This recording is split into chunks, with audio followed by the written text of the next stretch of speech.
My car recently reached 100,000 miles, and that's a pretty good milestone for any car. So I just wanted to give you my honest thoughts about living with the car and maybe some things I've liked and haven't liked. It's all new to me. This was my very first EV. So let's start from the beginning. So this is my 2019 Tesla Model 3. And just like many of you guys, I placed my order right after the announcement of the Model 3 during their presentation and held on to that reservation for a couple years until they actually launched them.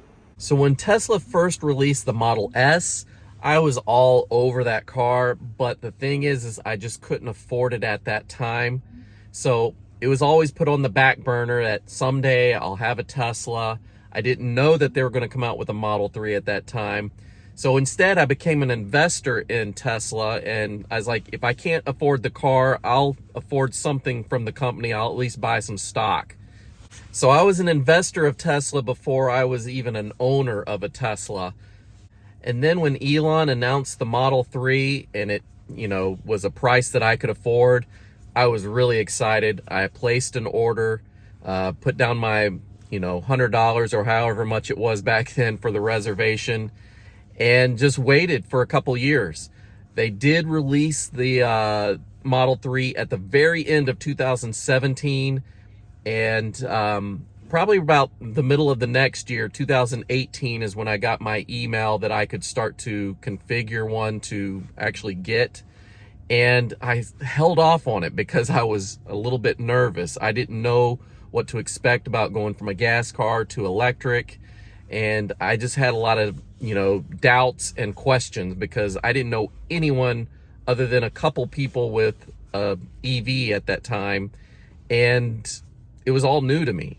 So one thing that finally got me to, man up and place my order for the Model 3 was I had a coworker that was leasing a Nissan Leaf. And he was explaining to me that the company that we work for has free chargers for employees in the parking lot. And so he was talking about driving to work, going up to the charger, plugging it in, working his shift, coming out, and his battery's topped off. So that was amazing to me that I would never have to pay for gas ever again. Just go to work, plug in and charge while I'm at work, and then go home. So that's exactly what I did. And I mostly charged at work for free. Every once in a while, I would charge at the house with the mobile charger that came with the car. This was before I had this wall charger from Tesla. So we're talking level 1 charging here. It would take 24 hours or more to charge up my battery with that mobile charger in my garage. So I did that for a couple years. It was only maybe the last year and a half or so that I've had this wall charger installed for actual level 2 charging. And that was also another game changer for me because now I have the option to charge up in like 4 hours instead of 24 hours. And while we're talking about charging, I just wanted to kind of give you some of my thoughts on charging stations around the city and where I live. You don't really realize that there's so many chargers available until you have an EV and chargers are just on your mind anyways, like where can I go charge? Once you start thinking about EV chargers, you start looking around at different places that you frequent, you'll start seeing them everywhere. I never noticed them before, but they were there. I live in Chicago, and I recently took my kids to go to a Disney on Ice event at the big arena in Chicago. It's called the United Center. That's where the Bulls play basketball. And sure enough, they have free EV chargers front row in front of the building there. I pulled in the spot. It was front row parking. There's an EV charger there. I plugged in the car and went in and enjoyed the event while my car was charging for free. There's also a local children's museum not far from my house that has free charging. It's a charge point charger, and the village that it's located in has said that they would pay for it. So anyone with an EV that can use a charge point charger can charge for free. And of course, when you first got your Tesla, they would give you a code to send out to everyone to use, and that way you would get free supercharging miles and they would get free supercharging miles. They don't have that program currently going on, but that's how it was when I first got the car. And so thanks to many of you guys watching, I have over 110,000 miles of free supercharging that I've got for another year or so. So thank you for that. But that's just another incentive that I can go to any Tesla supercharger and charge for free there as well. So I've had the car for a little over 3 years and I've already got 100,000 miles on it. So that just shows you I do drive the car a whole lot. I've got a lot of experience with it. And I just wanted to talk briefly about reliability, what you can expect, and just my personal experience with the car. So I have had this car in the shop a few times, and I will say that the majority of those times were my own fault, and there was only a couple times that it was Tesla's fault. So I'll go ahead and tell you the stories of each one briefly. So the times that it was my fault was I had the front bumper replaced because I ran into some road debris on the interstate, and it cracked the bumper and one of the fog lights. So I had to get that, replaced and repainted and all that good stuff. So the car was in the shop for that. Another time I had it in the shop because I couldn't get the frunk to open because I'd put a third-party device in there that was an automatic frunk opener.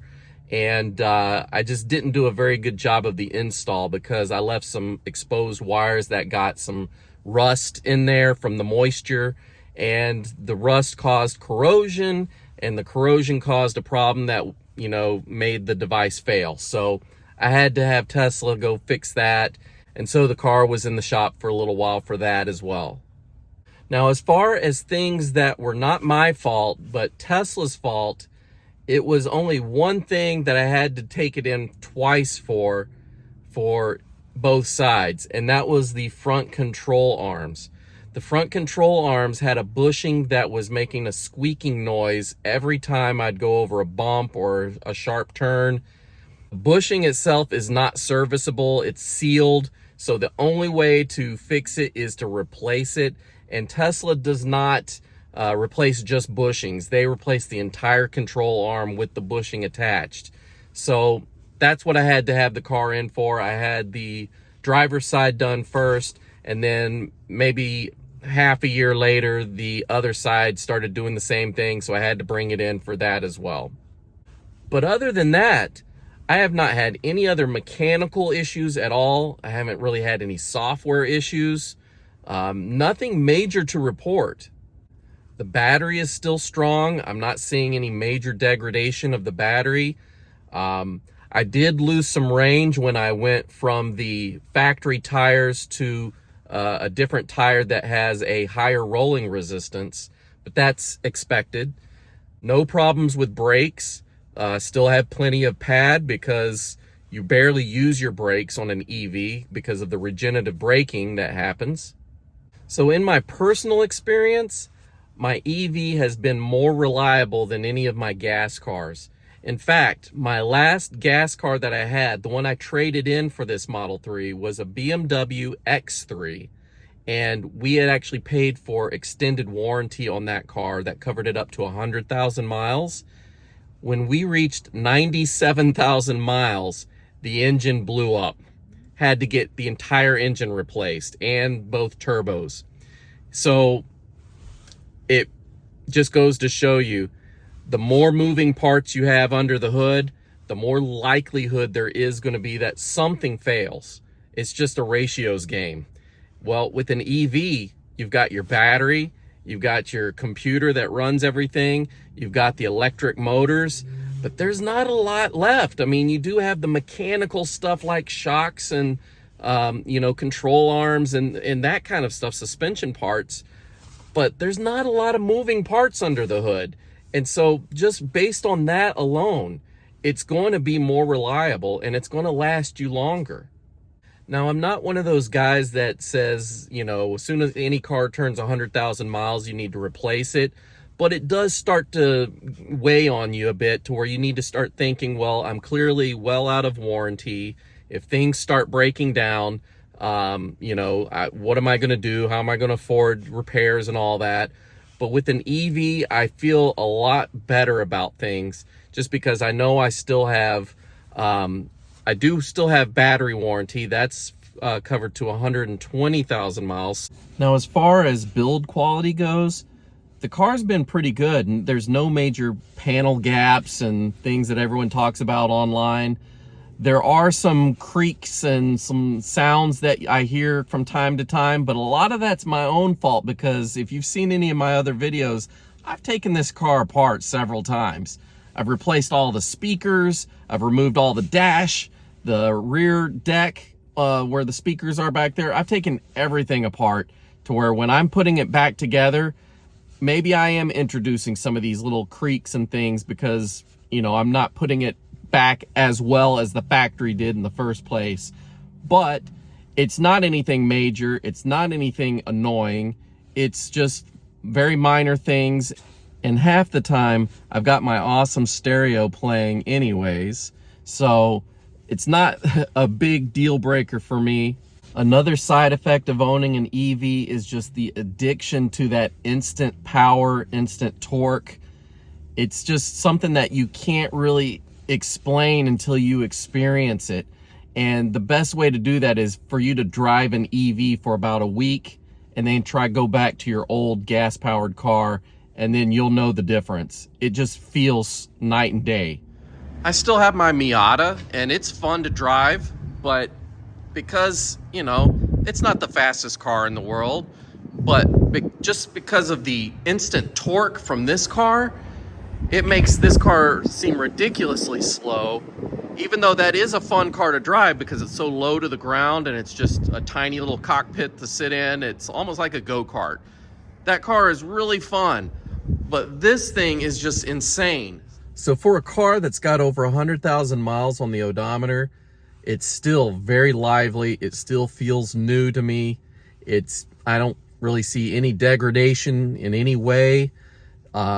It's been reliable, and because the car has over-the-air software updates, it just keeps improving over time.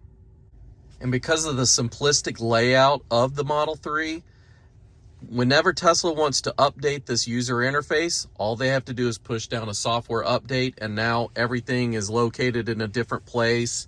And while some people may hate that because they don't like change, it at least makes the car more modern and stay more modern. Because if you have a car, like just a regular legacy automaker car that's got a bunch of knobs and buttons and whatnot, 10 years from now, those knobs and buttons are still going to be there, and they're going to start showing their age.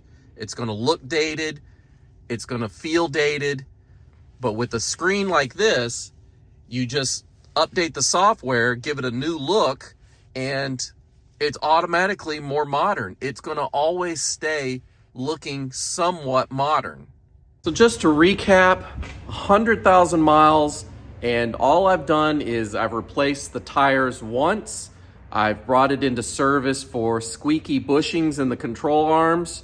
The other times I brought it into service were things my own fault, like hitting something on the road and some third-party installation stuff. But other than that, I haven't had any problems with the car. It's done very well.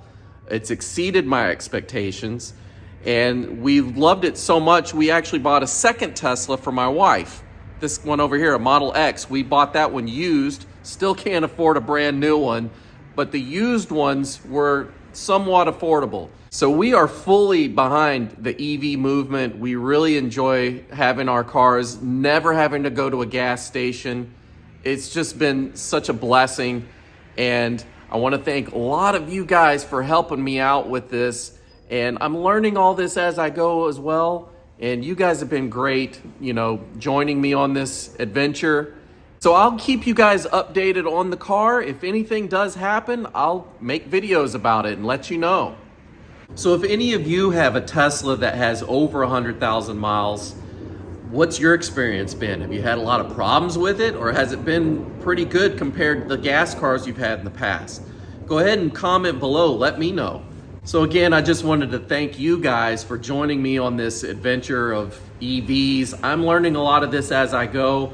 I've known a lot about cars in general, but EVs is a whole new thing for me, and I'm learning it as I go. I'm taking you guys with me. So I hope you've been enjoying the ride. I'll talk to you guys real soon. Have a great day. Bye.